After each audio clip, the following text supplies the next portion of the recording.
Mən həmişə sual verirlər də, Azərbaycanın iqtisadiyyatının ən böyük problemindən. Mən deyirəm, bizdə cəmiyyətdə bir-birimizə qarşı etibar yoxdur.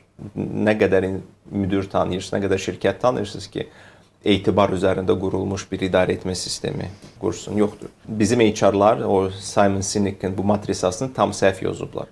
Onlar bu trust məsələsini, etibar məsələsini yozublar loyallıq məsələsinə.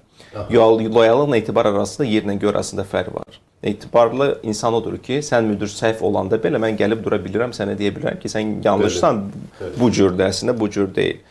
Bizimkilər isə düşünür ki, etibarlı insan odur ki, hansı ki müdir səhv desə də belə deyir, müdir narahat ol, mən sənin arxanda durmuşam. Sən ağa dedi sürdəriyə, sürdəriyədir. Yəni ki, fundamentdə bizdə problem budur. Bizdə etibarı layallıqla səhv salırlar və bu səbəbdən başlayırlar öz ətrafındakı adamları toplamağa. Nəinki etibarlı insanları layal adamları toplayırlar, nəinki etibarlı insanları toplayırlar.